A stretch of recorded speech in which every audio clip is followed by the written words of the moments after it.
बरसाना के दर्शन करके, राधा रानी के दर्शन करके हम लोग बहुत ज़्यादा खुश थे, क्योंकि माता रानी ने बहुत ही अच्छे हमें अपने दर्शन दिए थे। तो अभी बज रहे थे 6 सवा 6 बज रहे होंगे, तो हम लोग नीचे आ गए थे और अब हम फटाफट निकल रहे थे बांके बिहारी जी के लिए, क्योंकि उनके भी दर्शन करने थे। लेकिन जो यहाँ का एक्सपीरियंस है वो मैं आपको बताऊँगी तो आपकी रूह कांप जाएगी। यहाँ पर जो था, जिस रास्ते से हमें गूगल ने दिखाया, हम उस रास्ते से जाने लगे तो वहाँ पर दोनों साइड तो पटरियाँ लगी हुई थी और बीच में छोटा सा रास्ता था जहाँ से गाड़ियाँ निकल रही थी। हम भी उसी रास्ते से जाने लगे तो अचानक ग्रुप में बहुत सारे बच्चे, एक ड्रेस सी पहनी थी उन्हें, रेड कलर का स्वेटर, उसमें कुछ लिखा हुआ था। वो सारे बच्चे हमारी गाड़ी के आगे आ गए। हमने खूब हॉर्न बजाया, नहीं सुना। इतने में ही एक बच्चे ने जो है दूसरे को धक्का दिया, वो हमारी गाड़ी के आगे गिर गया। उसके बाद जो उन्होंने हंगामा किया, लिटरली मतलब दर्शन दिए मेरे बच्चे को घर बैठे। हम 30 साल से लगातार बरसाना वृंदावन आ रहे हैं बिहारी जी के दर्शन करने, लेकिन कल का जो एक्सपीरियंस रहा बरसाने का वो बहुत ही भयावह रहा। तो मैं आप लोगों से भी कहूँगी, प्लीज़ व्लॉग को पूरा एंड तक देखिए और आप भी सतर्क रहें, क्योंकि ये पूरा एक गैंग है। ये देखो, ये आप देख रहे हैं ना, सबने रेड कलर का स्वेटर पहना हुआ और इन सबके स्वेटर में कुछ ना कुछ लिखा हुआ है। और ये ब्लैक कलर का जो पहना हुआ है, ये देखो घूम रहा है, ये इनका हेड है। और वो जो आगे ऑटो टाइप में खड़ा है और ई रिक्शा, उसमें भी इन्हीं के ही लोग बैठे हुए हैं। और इन्होंने चारों तरफ से मेरी गाड़ी को घेर रखा है। उस साइड की मैंने अभी वीडियो बनाई नहीं है। उन्होंने मेरी गाड़ी को चारों तरफ से घेर रखा है और हस्बैंड को ये लोग पकड़ के ले गए हैं। और हम कह रहे हैं पुलिस के पास चलो, पुलिस के पास ये लोग जा नहीं रहे हैं, ना हमें जाने दे रहे हैं। कह रहे हैं बच्चे की टांग टूट गई है, इसका फ्रैक्चर हो गया, इसका ये हो गया, वो हो गया। तो जो हस्बैंड है, पहले तो इन्होंने जिस डॉक्टर के बोला, यहीं का ही कोई डॉक्टर है बरसाने का, तो ये है हमारा महल करके कुछ है, मोती महल है, पता नहीं कौन सा महल है, उसके पास हम मेरी गाड़ी को रोक करके खड़े हुए ये लोग। और ये देखो, ये लड़का है ना टोपी वाला, ये है सबसे ज़्यादा बदमाश, ये बहुत धमकी दे रहा है मुझे। और हस्बैंड को लेके गए हुए हैं। पहले इनके कहने पे एक डॉक्टर को दिखाया तो उसने बोला कुछ नहीं है, लेकिन अब ये लोग मान नहीं रहे हैं। दोबारा आए हैं, दोबारा हस्बैंड को पकड़ के ले गए हैं और कह रहे हैं 25,000 रुपये दो। तो अब आप आगे देखिए, खुद ही देखिए और समझ जाइए क्या है। ये सारे गैंग के लोग हैं, देखो और बढ़ते गाड़ी के आगे आ जाते हैं, खुद जानबूझ के लेट जाते हैं, फिर सारे झुंड बना करके गाड़ी वाले को घेरते हैं। अब ये लोग हमसे 25,000 रुपये मांग रहे हैं, जबकि डॉक्टर ने साफ कह दिया कि उसके पैर में कुछ भी नहीं है। फिर भी ये लोग हमसे 25,000 रुपये मांग रहे हैं। कह रहे नहीं तो गाड़ी यहीं खड़ी कर जाओ। और पुलिस के पास जा नहीं रहे हैं, ना जाने दे रहे हैं।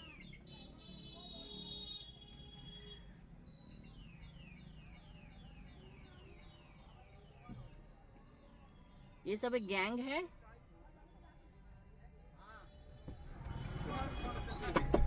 प्रॉब्लम क्या है? आपके वीडियो बना रहे हो,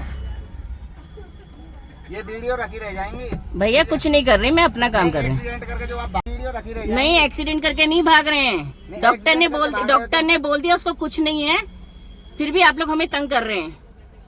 तंग कर रहे हैं? हाँ जी, आने दो, मालिक को आने दो। कोई बात नहीं भैया। हमारे पास 25,000 थे नहीं, क्योंकि रात का टाइम था, हम इतने पैसे लेके चले भी नहीं थे। और हमें जाना था वृंदावन बांके बिहारी जी के दर्शन करने, तो ऐसा कुछ सोचा भी नहीं था। तो हस्बैंड ने बोला कि पैसे तो मेरे पास है नहीं, आप जहाँ कहेंगे मैं वहाँ लेकर चलता हूँ। वैसे तो बच्चे को कुछ नहीं है, आप ही के द्वारा मतलब बताए गए डॉक्टर ने के पास मैं लेके गया था, उसने मना कर दिया कुछ नहीं है। फिर भी आप बोलते हैं जहाँ बोलेंगे वहाँ मैं ले चलूँगा। तो वो गुंडे तो आए नहीं है साथ में, क्योंकि गाड़ी में जगह नहीं थी। तो ये गाड़ी में आए हैं, लड़के की मदर आई है, लड़के के फादर हैं और लड़के की चाची है। और लड़के के फादर ने यहीं रास्ते में ही अपने जीजा को भी फ़ोन कर लिया था, तो अभी थोड़ी देर में उसके जीजा भी आते होंगे। वो यहीं के ही लोकल हैं। ये बाइक में जो आए ना, ये लड़के के जीजा हैं जो यहीं रहते हैं। तो अब ये जो हॉस्पिटल है, नर्सिंग होम है, ये भी इन्हीं के द्वारा रिकमेंड किया गया नर्सिंग होम है, जहाँ पर हम बच्चे को लेके जा रहे हैं। क्योंकि बच्चे को सच में ही कुछ नहीं हुआ था। और मैं तो कहूँगी, मैं इसकी मदर को कुछ नहीं कहूँगी बच्चे की, वो वाकई में एक जेन्युइन लेडी थी। ये कहिए राधा रानी के रूप में वो मुझे मिली, जिन्होंने पूरा साथ दिया मेरा और मेरी परेशानी को समझा। और सब कुछ मतलब वो पूरे रास्ते यही कहती आई कि यहाँ के लोग बहुत गंदे हैं, राहगीरों को बहुत तंग करते हैं, जो बाहर से बेचारे परदेसी आते हैं उनको बहुत तंग करते हैं और ये बहुत गलत करते हैं। तो मैं उस औरत की तो बहुत मैं धन्य हूँ, उस देवी की, जिसने मतलब इस झुंड से हमें निकाला।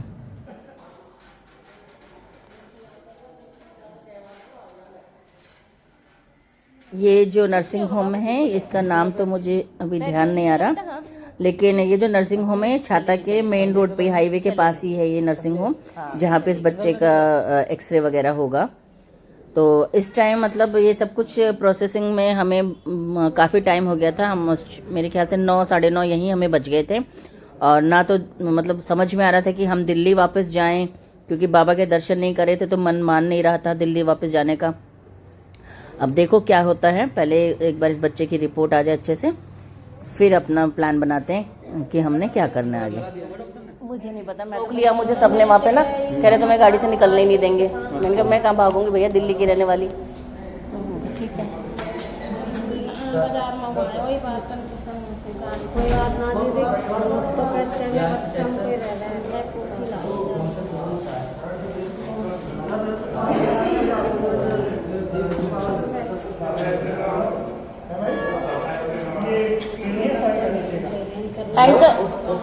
फुट पे है, अपर फुट पे, राइट पे लेफ्ट पे राइट पे, लेफ्ट सॉरी लेफ्ट है, हाँ लेफ्ट लेग पे अपर फुट पे है।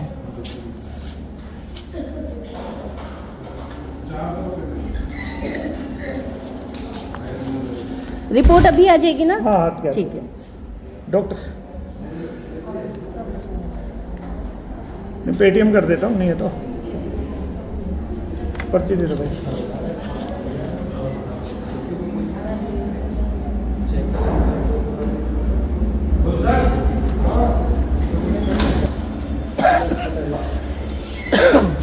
ले आओ बच्चा।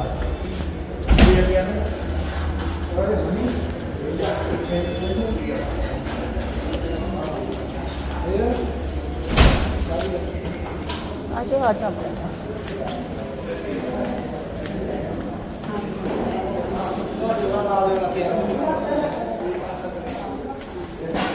वो अब जाए बैठो।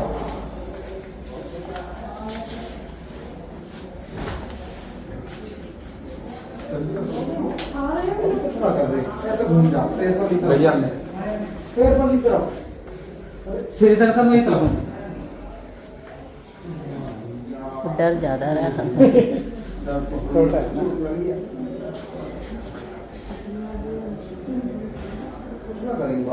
बेटा कुछ नहीं होगा, कुछ करेंगे तो ना तुम्हें।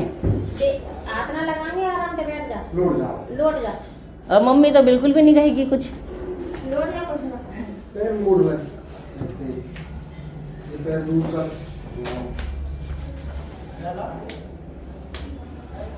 आप बाहर बैठे रहिए। ठीक है, ठीक है।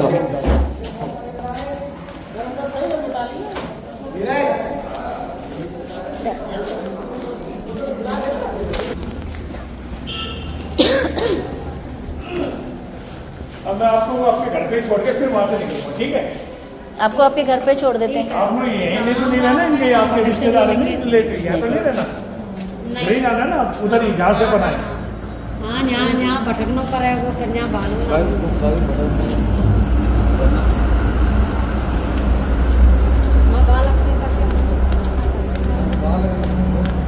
सबसे बड़ी बात है, जिस चीज़ का डर था वो नहीं है, फ्रैक्चर नहीं है। फ्रैक्चर से थोड़ा सा होता है, वो ठीक तो वो भी हो जाता है, लेकिन बच्चा है ना उछलने कूदने वाला।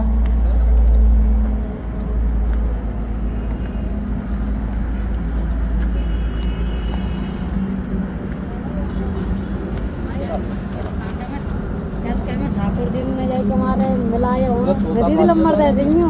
गरीब आदमी कभी भी कोई काम पड़ जाए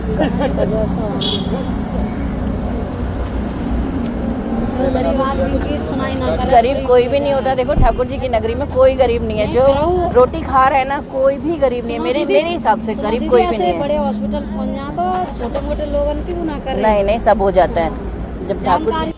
बच्चे और उसके पेरेंट्स को उनके घर बरसाना छोड़ने के बाद हम लोग ने दिल्ली न जा करके हमने वृंदावन आना सही समझा। और सुबह से क्योंकि बहुत भूखे थे, एक रोटी खा के ही चले थे पप्पू ढाबा से, तो हम सबसे पहले यहाँ चौपाटी में रुके। लेकिन यहाँ भी क्लोजिंग का टाइम था, रात बहुत ज़्यादा हो चुकी थी, तो चाय से ही गुजारा करना पड़ा हमें। और हाँ, इस ब्लॉग के थ्रू मैं आप लोगों को सतर्क करना चाहती हूँ कि आज के इंसान पे विश्वास करना बहुत ही मुश्किल है। हम भी बहुत आस्था और श्रद्धा के साथ यहाँ पे 30 साल से आ रहे थे, लेकिन जो आज हमने देखा उसने हमारे मतलब अंदर से हमें झकझोर दिया कि इंसान धार्मिक स्थल में, वो भी धार्मिक स्थल का इंसान ऐसा भी हो सकता है जैसा हमारे साथ हुआ। एक्चुअली हुआ क्या था, वो बच्चे अपने झुंड में जा रहे थे, तो हस्बैंड ने जब हॉर्न बजाया तो उनमें से एक बच्चे ने पीछे मुड़ के देखा और दूसरे बच्चे को धक्का देके गाड़ी के आगे कर दिया। साफ लग रहा था कि ये जानबूझ के किया गया है। और जैसे ही वो बच्चा गाड़ी के नीचे गिरा तो पीछे से जितने भी लोकल्स थे वहाँ के, वो सब डंडे लेकर के पता नहीं कहाँ से आ गए और हमारी गाड़ी पे जोर जोर से डंडे बरसाने लगे। उनमें से एक आदमी हमारी गाड़ी के आगे लेट गया और फोटो खींचने लगा और कहने लगा कि नंबर प्लेट वगैरह नोट करने लगा नंबर। और एक आदमी, दूसरा आदमी हमारी गाड़ी में बैठ करके हमारी गाड़ी को अपने कहे अनुसार लेकर के गया। सबसे पहले वो बच्चे को लेकर के गया अपने जान प्रकार के डॉक्टर के पास, लेकिन उस डॉक्टर ने, पता नहीं भगवान का रूप था क्या था, उस डॉक्टर ने बोला ऐसा कुछ नहीं है बच्चे को, बच्चा बिल्कुल ठीक है कह के डॉक्टर ने हमें छोड़ दिया। तो जैसे ही हस्बैंड और मैं गाड़ी में बैठ के घर आने लगे, पीछे से 2 बाइक में आए और फिर से ज़ोर ज़ोर से डंडा मारने लगे गाड़ी पे, क्योंकि हमारी गाड़ी बहुत स्लो थी। और कहते हैं कि बच्चे का जो है फ्रैक्चर है, उसमें 25,000 रुपये लगेंगे। तो जैसे ही हस्बैंड ने बोला नहीं, डॉक्टर ने तो अभी मना किया है, तो वो माने नहीं, कहते चल मेरे साथ। तो हस्बैंड ने बोला चलो ठीक है चलता हूँ। वो हस्बैंड को लेकर के बाइक में चले गए, अपने साथ लेकर के चले गए और मेरे को वहीं छोड़ गए, जो बरसाना के पास जो कृपालु महाराज जी का मंदिर है उसके पास ही साइड में महल जगह बोलते हैं, वहाँ मेरी गाड़ी को रोक लिया और चारों तरफ से उसे घेर लिया। उसके बाद का आप देख लीजिए, हस्बैंड ने 25,000 देने से मना कर दिया। तो हस्बैंड ने कहा मैं इसका इलाज करवा दूंगा लेकिन 25,000 नहीं दूंगा। उसके बाद की कहानी आपको पता ही है, आपने आगे देखी हुई है। तो आप लोगों से यही कहूँगी, आज की डेट में किसी पे विश्वास मत करो और किसी भी इंसान पे विश्वास मत करो। विश्वास करना है तो सिर्फ अपने ऊपर। अगर कल ठाकुर जी नहीं होते मेरे साथ, बाकी बालाजी नहीं होते तो क्या हो जाता, हम कुछ सोच भी नहीं सकते थे। हमने बच्चों को दिल्ली में बिल्कुल भी फ़ोन नहीं किया कि हम कैसी मुसीबत में फंसे हैं, क्योंकि हमें पता था वो बच्चे बहुत ज़्यादा डर जाएंगे। हम वहाँ से कैसे आए हैं हमें नहीं पता। उसके बाद हम लोग यहाँ पर रात को एक छोटा सा रूम लिया 1000 रुपये का, धर्मशाला टाइप में, आशीर्वाद गेस्ट हाउस समथिंग था। तो वहाँ पर विश्राम स्थल, वहाँ पे हमने रात को ठहरने के लिए रूम लिया 2-4 घंटे के लिए। फिर सुबह दर्शन करके हम सीधे आ गए अपने घर और हमने तौबा कर ली, ना हम किसी इंसान की परिस्थिति देख के ज़िंदगी में कभी उसकी मदद करेंगे। जो हमारे मन का विचार था वो हमारा धरा का धरा रह गया। हमारी सारी जो विश्वास था, आस्था से सब खत्म हो गई। बस एक ठाकुर जी हैं, बाकी इंसान तो बहुत ही ज़्यादा गिर चुका है पैसे के लिए। ये देखो बंदर अपने बच्चे को लेके माँ की ममता बेचारा चाहे बाप लेके बैठा पीठ पे। भैया इन ब्रिजवासियों को बजा लेना भैया, यहाँ तो इनको बहाना मिलना चाहिए। बंदर भी आ गया ना गाड़ी के नीचे तो वे कहते हैं कि राम जी के हनुमान जी को मार दिया। वैसे चाहे खुद डंडे मारे उन्हें। कितने ई रिक्शा है भैया लो, बाइक। सबसे बड़ी बात है जगह नहीं देते किसी को। वो दिल्ली की गाड़ी देख लेंगे ना तो और ज्यादा करेंगे।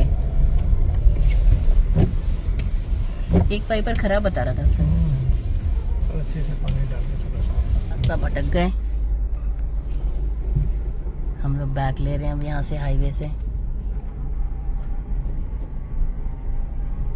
दिल्ली तो इधर ही लिखा था, है ना? दिल्ली और जयपुर लिखा है इधर, और वहां से लिखा है कुंडली और मानेसर। तो कुंडली मानेसर से ही तो जाते हैं हम लोग।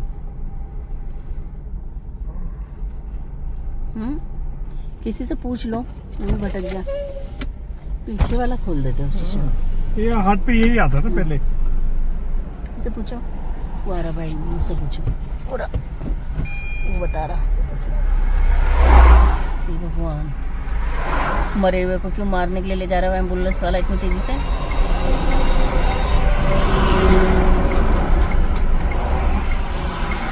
और आ रहा है उसी से ही पूछ लो बाइक वाले से।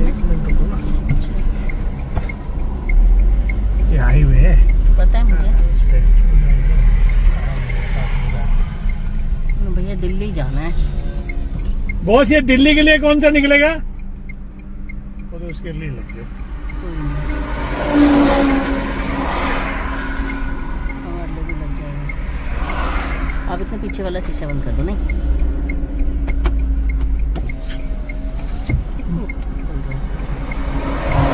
जाओ, सबर कर लो। अरे वो निकल जाएगा मोटरसाइकिल स्टॉक, वो यही काम हुई उसने। भाई दिल्ली के लिए कौन सा होगा रास्ता?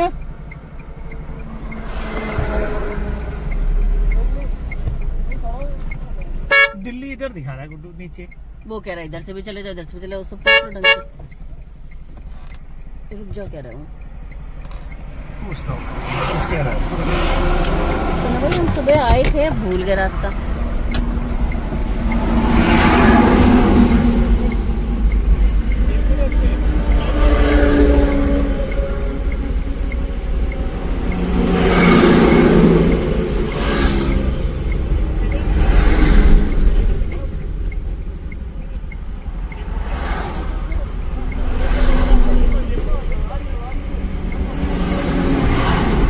ये देखो यहाँ से हमने भरवाई है CNG। अब हम जा रहे हैं दिल्ली की तरफ। और ये आगे ये कुंडली मानेसर एक्सप्रेसवे की हालत, पूरा एक्सप्रेसवे टूटा पड़ा है। ये देखो स्पीड दे रखी 120 और स्पीड दे रखी 120। ये देखो मरेगा आदमी।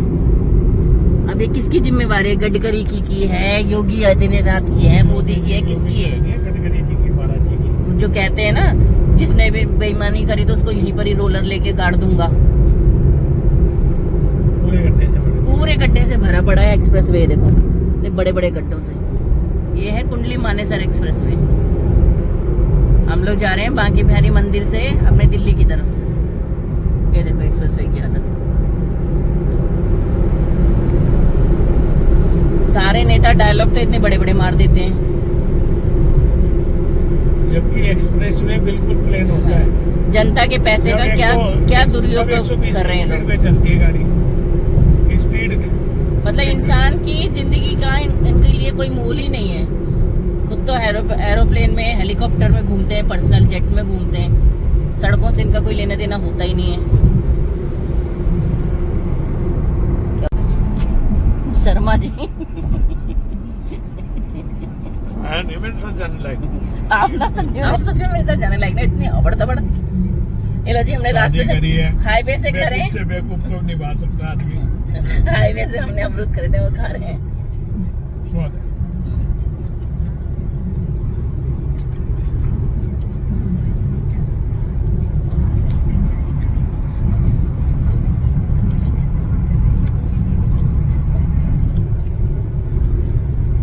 बहुत टेस्टी अमरूद है। गलती करिए तो ज्यादा खरीद लेते ना। ऐसा ही है।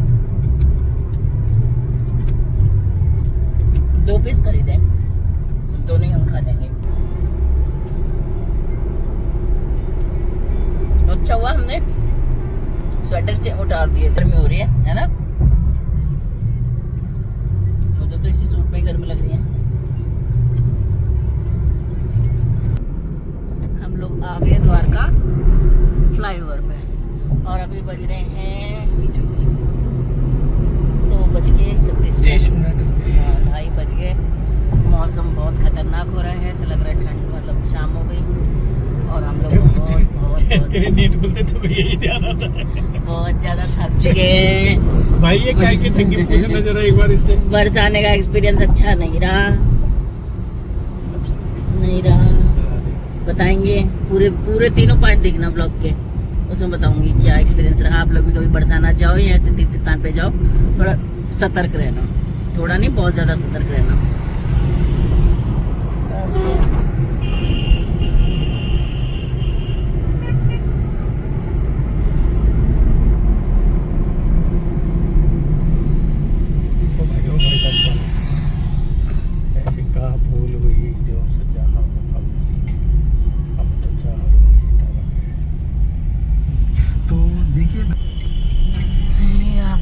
सड़ी सी पालम को